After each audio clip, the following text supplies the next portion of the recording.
Massa terlibat adu jotos dengan petugas keamanan.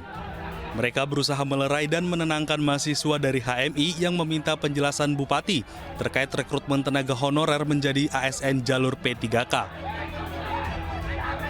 Namun massa kecewa karena tak ada perwakilan pemerintah yang menerima demonstran. Massa menduga ada kecurangan sebagai salah satu syarat kelulusan. Massa pun bersolawat di depan kantor Bupati Mandailing Natal.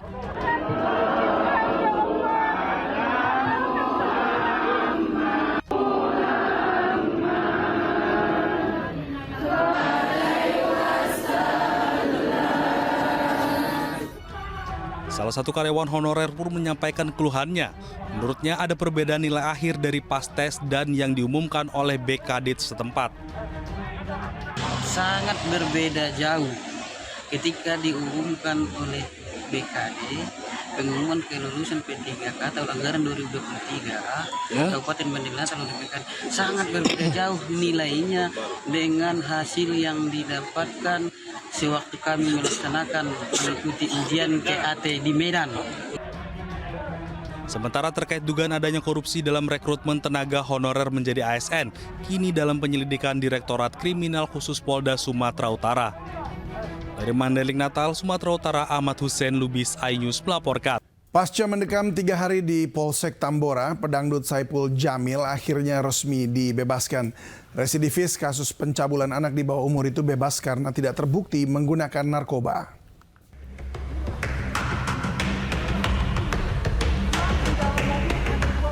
Saipul Jamil akhirnya kini dapat bernafas lega setelah 3 hari ditahan di Polsek Tambora, Jakarta Barat akibat ulah asistennya yang terlibat kasus narkoba. Pedangdut berusia 43 tahun yang juga mantan suami Dewi Persik ini mengaku bersyukur karena mengetahui sang asisten yang telah bekerja selama 1 tahun itu ternyata mengonsumsi narkoba. Saipul Jamil dinyatakan bebas karena dari hasil pemeriksaan sampel urin, darah dan rambutnya dinyatakan negatif oleh kepolisian. Dari hasil tersebut, ia berharap dapat memulihkan nama baiknya karena sebelumnya pemberitaan mengenai dirinya selalu dikaitkan dengan penyalahgunaan narkoba. Apalagi video penangkapan pria yang akrab disapa Bang Ipul ini sudah terlanjur viral di media sosial sejak 5 Januari lalu. Hari ini saya dinyatakan bebas dan bersih dari narkoba dan psikotropika. Inilah hasilnya. Kenapa harus ditunggu? Hasil daripada tes laboratorium terkait mengenai rambut. Karena di dalam mobil ada 2 orang. Satu terkena. Pasti masyarakat berpikir dong, loh, nggak mungkin, kan seperti itu. Jadi hasil inilah diperlukan. Agar di sini King Saipul Jamil tidak ada lagi nada-nada sumbing nih. Tadi yang disampaikan Gus yang nyir-nyir. Kuasa hukum Saipul Jamil menegaskan akan melaporkan siapa saja yang masih mengaitkan atau membuat fitnah terhadap kliennya soal penyalahgunaan narkoba. Dari Jakarta, Rizky Falufi, iNews melaporkan. Aktor lawas Ibra Azari akhirnya ditetapkan menjadi tersangka oleh penyidik Satuan Reserse Narkoba Polres Metro Jakarta Barat. Dari pemeriksaan, Ibra mengaku memakai narkoba karena masalah keluarga.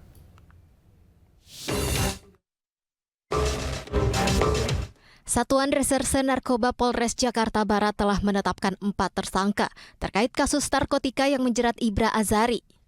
4 orang tersebut ialah Ibra Azari, pacarnya NN, penjual ADR, serta kurirnya RIZ. Total barang bukti dari keempat tersangka yang berhasil diamankan polisi yakni narkotika jenis sabu seberat 12,35 gram, ganja kering seberat 25,36 gram, alat hisap sabu, timbangan digital, serta korek api yang sudah dimodifikasi. Kepada polisi, Ibra Azari mengaku menggunakan narkotika dikarenakan tengah memiliki permasalahan keluarga. Dari hasil penggeledahan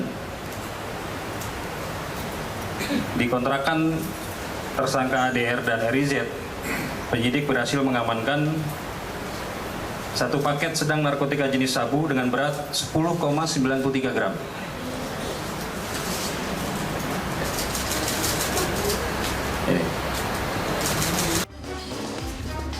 Kepada tersangka Ibra Azari dan NN akan dijerat dengan pasal 114 ayat 1 subsider pasal 112 ayat 1 junto pasal 132 ayat 1 Undang-Undang RI nomor 35 tentang narkotika dengan ancaman hukuman seumur hidup atau 12 tahun penjara.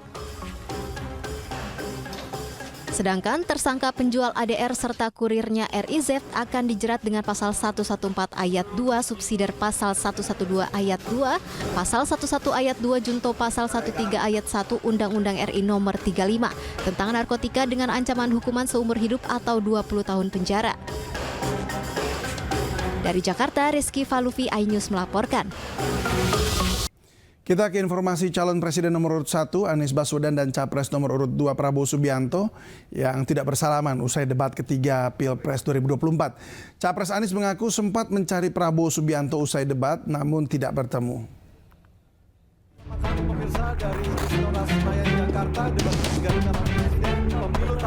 Debat ketiga pemilihan presiden 2024 berlangsung panas. Saling serang antar calon presiden pun terjadi dalam debat yang dilaksanakan pada Minggu malam ini. Salah satunya debat panas antara capres nomor urut 1 Anies Baswedan dan capres nomor urut 2 Prabowo Subianto.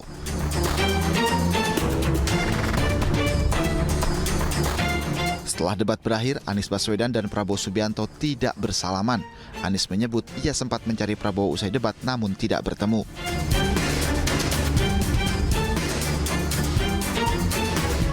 Lalu yang terakhir, sesudah selesai saya mencari, tapi sudah tidak ada, jadi tidak tahu kemana harus salaman. Sementara itu, capres nomor urut 2 Prabowo Subianto mengatakan Anies tidak menghampiri dirinya, sehingga capres nomor urut 1 dan 2 ini tidak sempat bersalaman. Dia nggak datang ke saya lebih tua dari dia, saya lebih senior dari dia. Diketahui debat ketiga diikuti oleh 3 calon presiden. Debat mengusung tema pertahanan, keamanan, hubungan internasional, geopolitik, dan globalisasi, serta politik luar negeri. Dalam debat yang digelar di Istora Senayan, Menhan Prabowo mendapat kritikan dari 2 capres lain terkait kebijakannya saat menjadi Menteri Pertahanan di Kabinet Jokowi.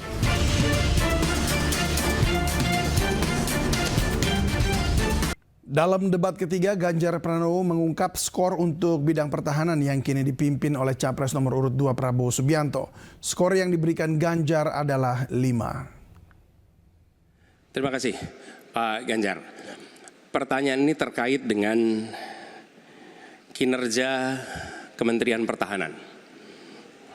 Ketika tadi kita bahas sama-sama situasi pertahanan kita, Bapak tadi membahas tentang bagaimana belanja alutsista, bagaimana rencana tentang minimum force itu bisa dicapai dan lain-lain. Bapak melakukan review itu.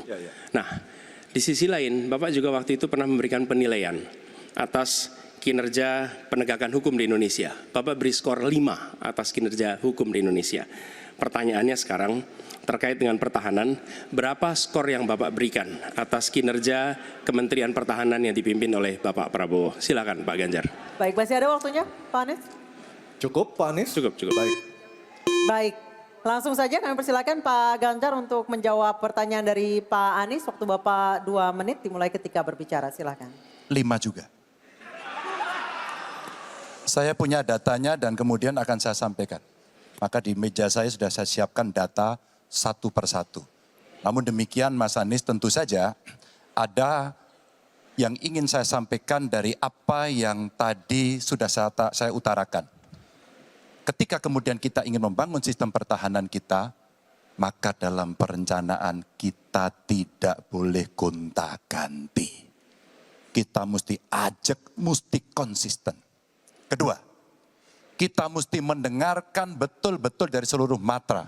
Maka seluruh proses perencanaannya harus bottom up. Sehingga saya ketemu dengan seseorang berpangkat cukup tinggi, Pak, kalau Bapak kasih persenjataan kepada saya yang tidak saya butuhkan, sudah saya siapkan museum untuk saya taruh di sana. Situasi seperti ini tentu tidak mengenakan. Tapi ini harus kita buka apapun kondisinya untuk perbaikan bangsa.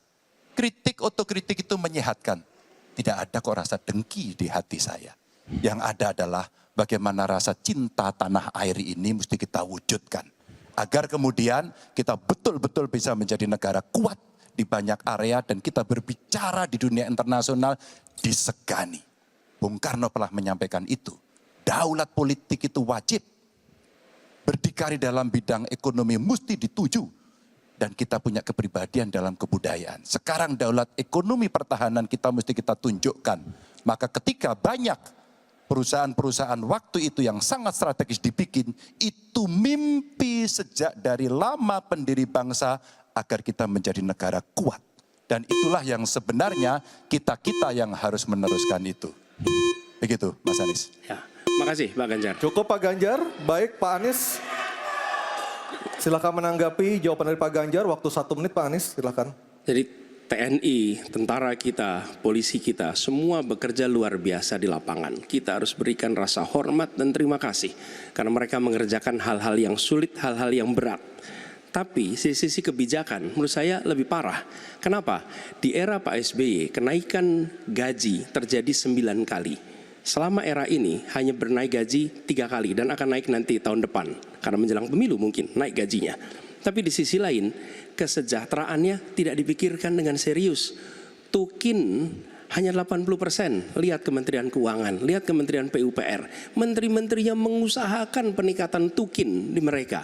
Lalu kita lihat tadi alutsista yang bekas, yang itu resikonya adalah keselamatan dari TNI kita. Mereka bekerja keras menjaga setiap jengkal tanah Republik ini. Tetapi mereka tidak didukung dengan policy. Karena itu menurut saya skornya justru di bawah 5 Mas Ganjar. Kalau 5 itu ketinggian Pak Ganjar. Terima kasih Pak Ganjar. Baik, waktu habis Pak Anies. Pak Ganjar silakan jawab pertanyaan dari Pak Anies, waktu Bapak 1 menit. Silakan Pak Ganjar. Mas Anies gak usah takut. Disebut aja angkanya berapa gitu loh. Kayak saya gitu loh. Jangan di bawah 5, sebut aja berapa. 11 Mas. Dari 100. Oke. Ini sedikit ngajari kendel Mas Anies. Biar...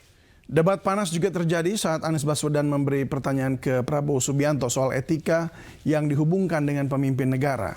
Prabowo menyindir keras Anies karena dianggap memberi contoh yang tidak baik soal etik. Semakin tinggi jenjang kepemimpinan, semakin luas cakupannya, semakin kompleks organisasinya, maka pemimpin makin mengandalkan pada nilai.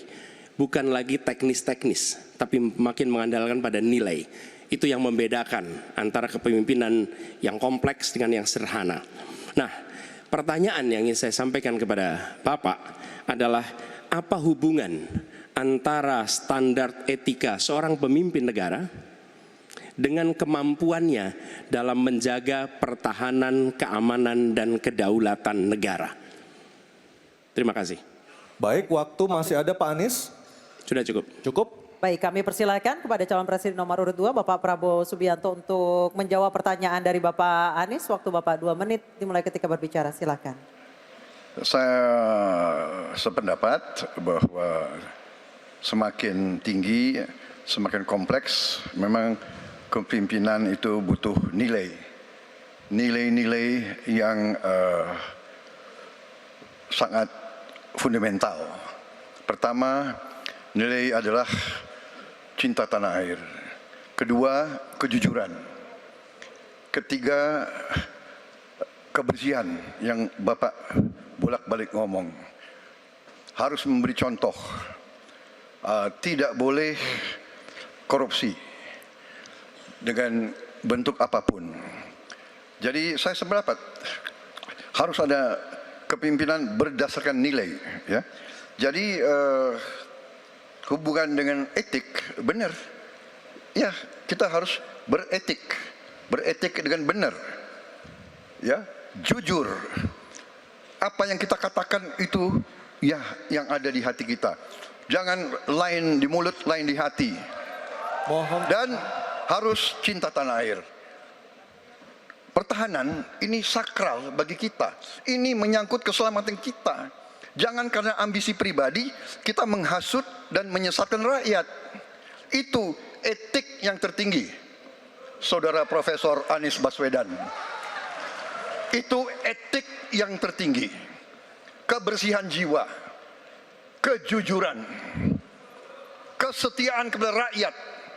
Sekali lagi, jangan karena ambisi pribadi kita menyesatkan rakyat, kita menghasut rakyat, kita membahayakan pertahanan keamanan rakyat. Kasihan prajurit-prajurit yang sedang berjuang untuk menjaga kita.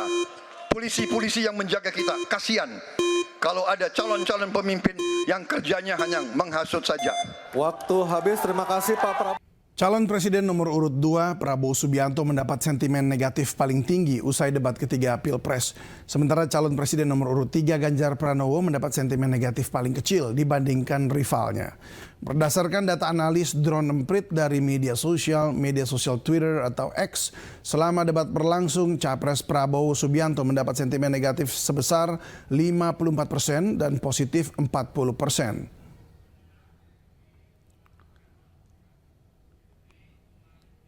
Sementara Capres Anies Baswedan mendapat sentimen negatif sebesar 14% dan sentimen positif 76%.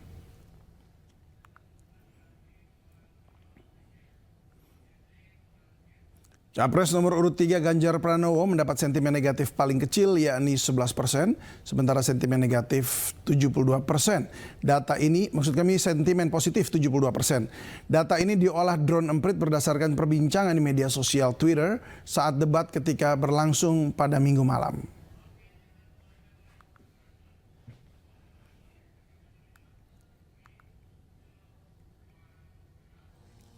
Haris Azhar dan Fatima Maulidianti divonis bebas oleh Majelis Hakim Pengadilan Negeri Jakarta Timur atas kasus dugaan pencemaran nama baik Luhut Binsar Panjaitan.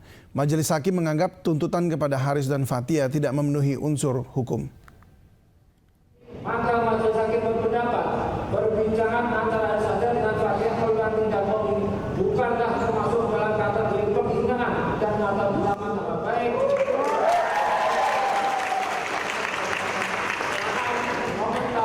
Analisa pendapat dan penilaian atas kajian hasil kajian cepat yang dilakukan koalisi masyarakat. Majelis Hakim Pengadilan Negeri Jakarta Timur memvonis bebas Haris Azhar dan Fathia Maulidianti dalam kasus dugaan pencemaran nama baik Menko Kemaritiman dan Investasi Luhut Binsar Panjaitan. Majelis Hakim menganggap tuntutan kepada Haris dan Fathia tidak memenuhi unsur hukum.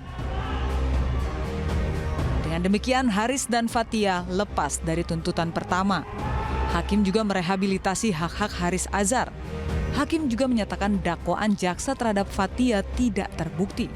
Atas putusan ini, Haris mengucapkan terima kasih kepada tim kuasa hukumnya yang telah bekerja dengan integritas tinggi. Kalau boleh ada kemenangan-kemenangan untuk menunjukkan siapa lawyer terbaik di Indonesia, adalah mereka tim kuasa hukum saya yang dipimpin oleh Muhammad Isnur. Dan saya yakin dengan hati saya yang paling penuh. Sekali lagi saya mau ucapkan terima kasih kepada tim lawyer saya. Yang kedua, saya pikir doa dari keluarga Fathia, keluarga saya, gak henti-henti dan luar biasa. Support dari teman-teman gerakan sosial, seperti yang teman-teman bisa lihat di luar, dari KASBI, Social Movement Institute, semua jaringan korban, aksi Kamisan dari seluruh kota, teman-teman anti korupsi. Menurut saya ini adalah gerakan sosial yang paling termanifestasi dengan sangat baik. Sementara Fathia juga mengucapkan terima kasihnya kepada tim kuasa hukum serta kepada Haris yang selalu mendukungnya dalam menghadapi kasus yang sebelumnya ia jalani. Di sini kita melihat bahwa kami diputus bebas ini bukanlah sebuah akhir dari perjalanan panjang demokrasi di Indonesia yang saya rasa ini harus tetap membutuhkan konsistensi. Dan saya juga mau berterima kasih kepada tim lawyer saya. Tanpa mereka kita tidak akan menang. Tanpa dedikasi mereka, tanpa konsistensi mereka sehari-hari mereka tidak akan, mungkin kami nggak akan bisa bebas. Dan kedua saya juga terima kasih sama Bang Haris yang selalu menguatkan saya selama ini. Tanpa kalau misalkan nggak berdua kayaknya saya nggak kuat gitu. Kasus pencemaran nama baik yang melibatkan Haris Azhar dan Fathia Maulidianti berawal dari podcast yang menyebut Luhut Binsar Panjaitan ikut bermain dalam bisnis tambang di Intan Jaya. Luhut tidak terima dan melaporkan keduanya atas dugaan pencemaran nama baik. Usai dilaporkan Luhut ke polisi, Fathia Maulidianti dan Haris Azhar yang diwakili kuasa hukumnya melapor ke Komnas HAM. Sidang perdana Haris Azhar dan Fathia pun digelar pada 3 April 2023. Dalam sidang, jaksa penuntut umum sempat menolak eksepsi Haris, namun hakim mengabulkannya. Sidang terus bergulir hingga sidang tuntutan digelar pada 13 September 2023. Jaksa menuntut Haris Azhar pidana 4 tahun penjara, sedangkan Fathia Maulidianti dituntut 3,5 tahun penjara. Jaksa meyakini Haris Azhar dan Fathia terbukti secara sah dan meyakinkan menurut hukum melakukan pencemaran nama baik sebagaimana diatur dalam pasal 27 ayat 3 Undang-Undang ITE. Namun hakim berkata lain dan memutuskan keduanya tidak bersalah. Hakim juga membebaskan keduanya dari segala tuntutan. Dari Jakarta, Anggita Maura, Novan Dwi, Guntur, iNews melaporkan. Vonis bebas Haris Azhar dan Fathia Maulidianti dalam kasus dugaan pencemaran nama baik terhadap Luhut Binsar Panjaitan dianggap sejumlah pihak sebagai kemenangan demokrasi. Namun benarkah demikian? Untuk membahasnya kita sudah terhubung dengan Ketua Tim Pengacara Haris Fathia, M. Isnur, dan Ketua DPP Partai Perindo Bidang Hukum dan HAM, Tama S. Langkun. Selamat malam, Bapak-Bapak. Mas Tama, selamat malam. Mas Isnur. Selamat malam. Selamat malam. Baik, saya ke Mas Isnur terlebih dahulu. Jaksa penuntut umum baru saja, belum lama, mungkin sekitar sejam yang lalu ya, menyatakan akan langsung ajukan kasasi. Dan apa tanggapan dari kuasa hukum? Ya, tentu kami menyayangkan upaya yang terus-menerus dilakukan jaksa ini ya. Kasasi itu hanya untuk kepentingan umum gitu. Dan itu sebenarnya di KUHAP tidak ada upaya hukum atas putusan bebas.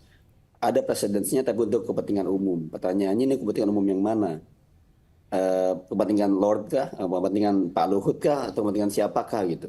Ini pertanyaan dari kami. Ini kami menyayangkan lah. Jaksa harusnya justru mempertimbangkan kepentingan umum yang lebih luas. Apa itu kebebasan berpendapat berekspresi. Yang hari ini hakim sudah sangat baik menjabarkan pentingnya itu. Jadi ya ini semakin menambah nanti panjang permasalahan gitu. Ketika di ruang sidang justru kita lihat hari ini hakim justru membongkarkan fakta yang sesungguhnya tentang dugaan-dugaan konflik kepentingan yang terjadi yang dilakukan oleh pejabat kita. Nah ini kalau kasasi akan makin menambah permasalahan, makin terbongkar lagi dugaan-dugaan itu. Gitu. Itu Mas David. Baik, berarti ada beberapa waktu ya, kurang lebih sekitar 14 hari untuk mempersiapkan berkas-berkas selanjutnya ya, tambahan.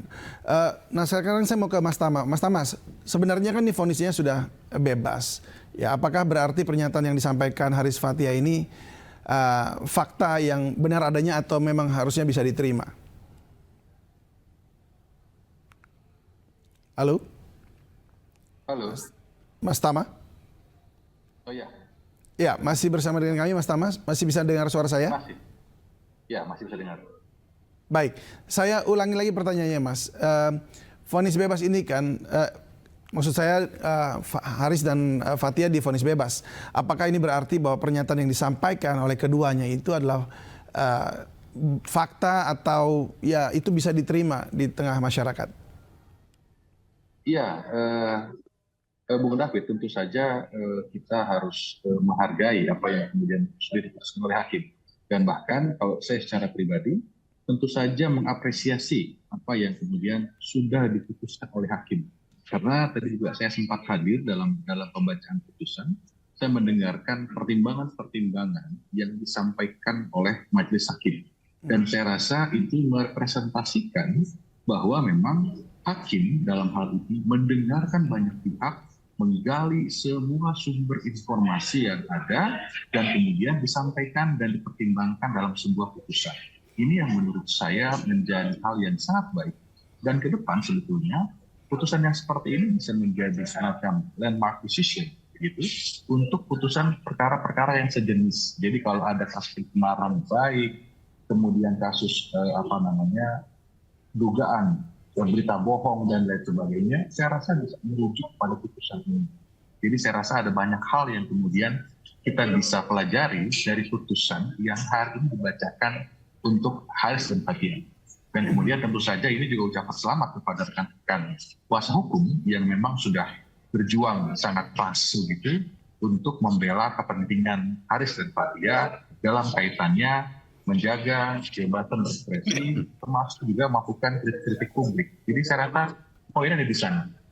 Soal kemudian ketika melakukan kasasi, ya gimana? Silakan. Iya, kemudian jaksa melakukan kasasi, saya juga termasuk yang menyayangkan begitu, dan mudah-mudahan ini bisa selesai segera mungkin. Begitu, Bung David. Baik, ini berarti sangat disesalkan dengan adanya kasasi. Tapi saya kembali ke Mas Isnur.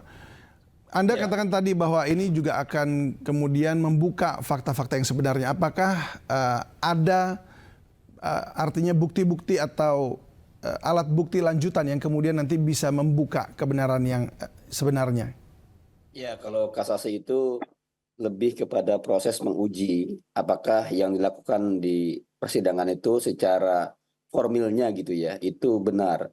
Jadi dia sebenarnya akan ngecek kembali hal-hal itu gitu. Dan ya ini tentu akan menilai kembali bukti-buktinya. Ketika masyarakat sipil atau dan Fathia Haris dilaporkan, itu kan kita menghadirkan bukti di ruang sidang dan keluar semua bukti-buktinya. Nah, ketika sekarang berlanjut ke Mahkamah Agung, tentu akan ada nanti pengajuan tambahan-tambahan argumentasi dari memori kasasi.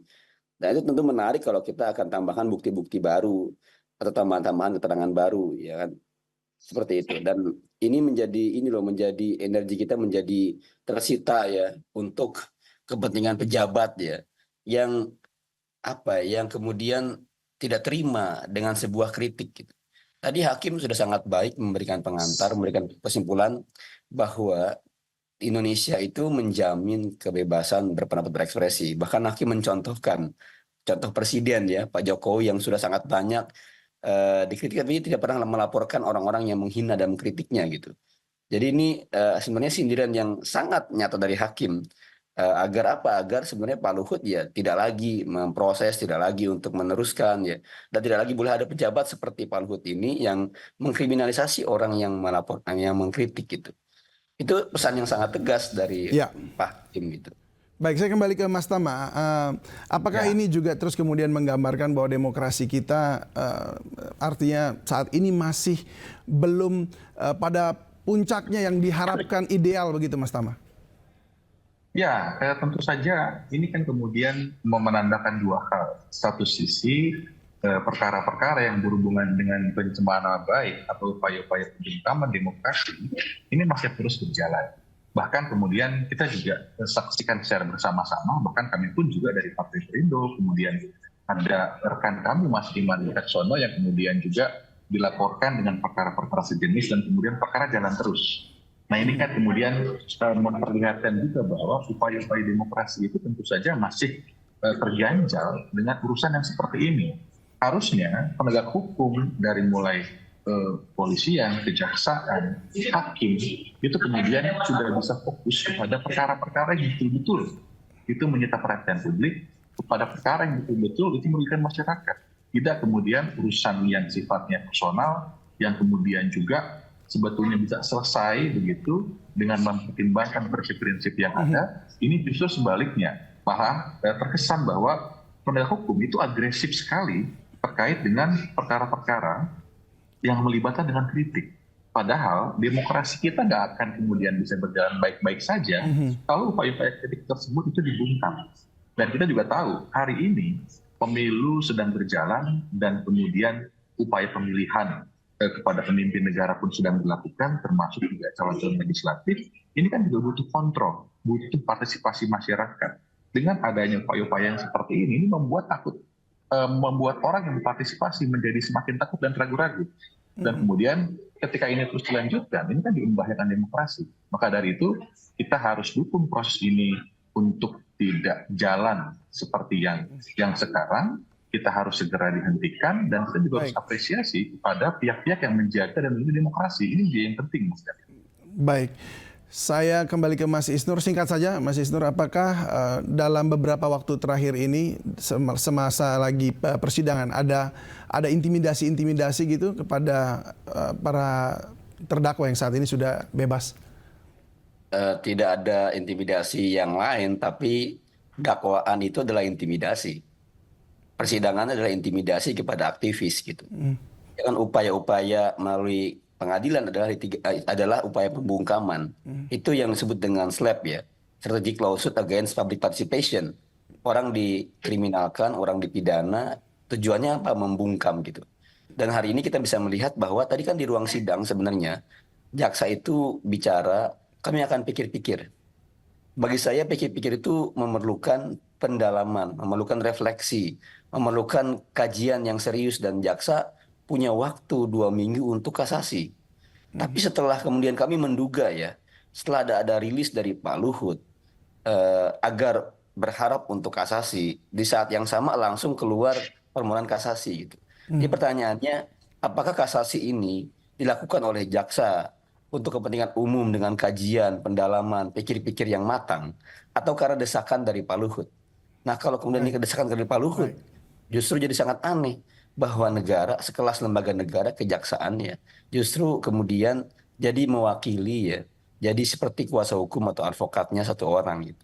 Nah, ini yang kami mungkin perlu tanyakan kepada Kejaksaan Agung ya. Kok tidak melakukan kajian yang lebih dalam dulu?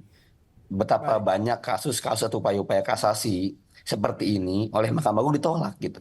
Jadi kan ini akan memperpanjang apa ya, setidak-tidaknya catatan koreksi untuk Kejaksaan Agung. Jangan sampai dia menjadi yang disebut oleh Fahrizal Afandi di dalam disertasinya sebagai tukang pos saja. Tukang pos yang mengantarkan berkas-berkas dari kepolisian dan dari kemudian pihak-pihak yang bisa berkomunikasi. Baik. Itu yang dari Fahrizal Afandi. Baik. Terima kasih Mas Isnur sudah berbagi bersama kami, demikian juga Mas Tama. Ya, semoga demokrasi kita terus boleh bertumbuh dengan baik dan boleh melindungi masyarakat begitu ya, khususnya warga masyarakat yang kecil begitu. Terima kasih sekali lagi dan selamat malam, salam sehat selalu. Selamat malam, terima kasih Mas Isnur.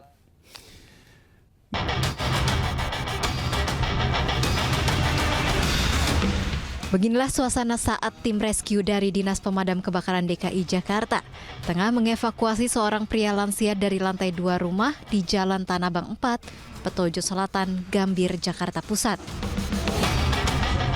Pria yang sudah terbaring lemah ini diketahui bernama Lee Kiat Siu, berusia 73 tahun. Diduga ia terkena serangan jantung dan harus segera dilarikan ke rumah sakit. Sulitnya evakuasi lantaran lokasi rumah yang berada di gang sempit, maka pihak keluarga terpaksa meminta bantuan petugas damkar. Selain sejumlah peralatan seperti tandu dengan tali temali lengkap, tim rescue juga harus menggunakan tangga agar bisa mengevakuasi korban melalui jendela. Evakuasi pun berlangsung dramatis, di mana petugas damkar harus memastikan kondisi tali pengaman tandu benar dan kuat, dan menurunkan korban melalui anak tangga. Kita mau coba evakuasi, cuman emang nggak sanggup. Tadi akhirnya manggil ambulan dulu 112. Tapi pas Dinkesnya datang juga, Dinkesnya juga nggak bisa nih karena kondisi lokasinya kayak agak susah buat evakuasi. Jadinya dari Dinkes itu manggil pemadam. Betul. Setelah melalui evakuasi yang dramatis, pria ini kemudian langsung dilarikan ke rumah sakit untuk mendapatkan penanganan medis. Dari Jakarta Pusat, Raniston Sanjaya, iNews melaporkan. Kita ke informasi seputar cuaca ekstrim. Intensitas hujan tinggi menyebabkan beberapa wilayah di Jakarta terendam banjir. Ketinggian banjir bervariasi dari 50 cm hingga 1 meter.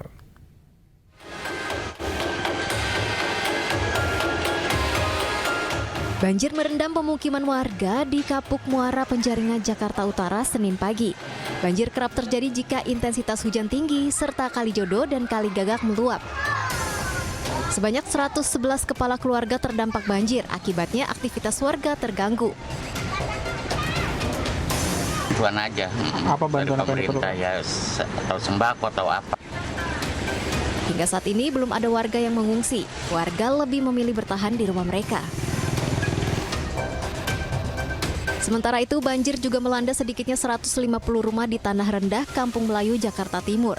Kawasan ini kembali terendam banjir akibat meluapnya air dari Kali Ciliwung setelah Bendung Katulampa berstatus siaga.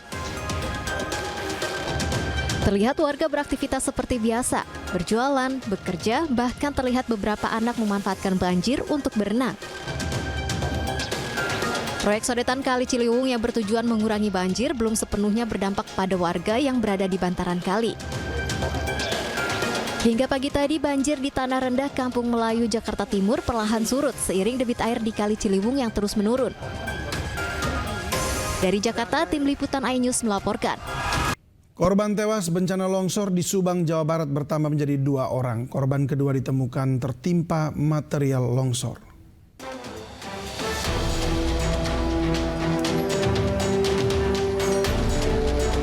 Dana, 41 tahun warga Desa Pasanggerahan, Kecamatan Kasomalang, Subang, dilaporkan hilang saat longsor terjadi di kawasan wisata Mata Air Cipondok.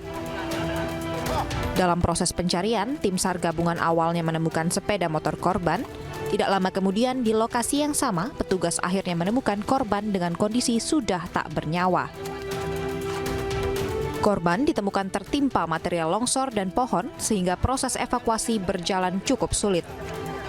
Setelah berhasil dievakuasi, korban dibawa ke Puskesmas Kasomalang. Kami turut berbelasungkawa, beliau ditemukan dalam kondisi meninggal dunia. Kelanjutan dari operasi SAR ini gimana? Dari Basarnas tetap akan menunggu, memantau untuk proses selanjutnya. Namun dari pihak pemerintah daerah tentu nanti akan memiliki kebijakan sendiri. Dari pihak Basarnas untuk SAR gabungan akan memantau kegiatan daripada pasca longsor ini. Ada laporan nggak dari keluarga? Ada di posko. Nanti laporan-laporan apapun kita akan jadikan satu di posko. Sebelumnya, Oom 57 tahun korban tewas yang pertama kali ditemukan sudah dimakamkan pihak keluarga. Kini, jumlah korban tewas longsor wisata Mata Air Cipondok menjadi 2 orang, sedangkan 8 lainnya luka-luka. Dari Subang, Jawa Barat, Yudi Heriawan Juanda, iNews melaporkan. Program Bazar Murah dan pemeriksaan kesehatan gratis Partai Perindo kembali hadir membantu masyarakat kecil di berbagai daerah. Melalui para calegnya, program ini sekaligus menjadi salah satu wadah untuk menyampaikan visi misi Partai Perindo kepada masyarakat.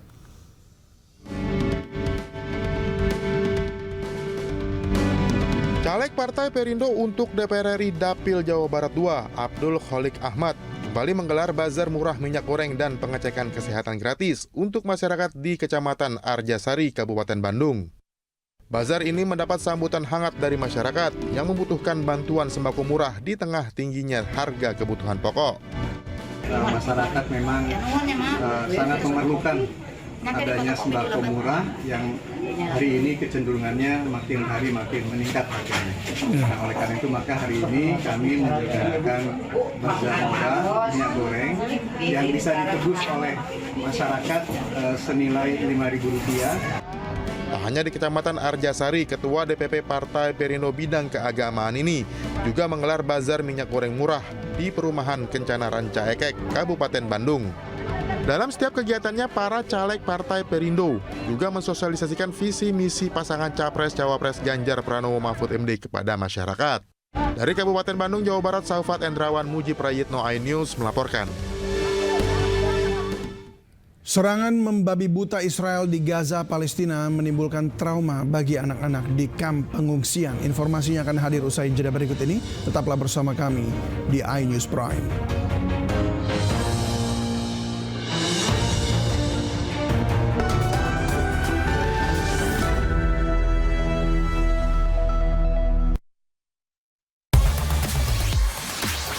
Sensasi rasa intens dengan tarikan mantap dari filter inovatif Airflow Filter.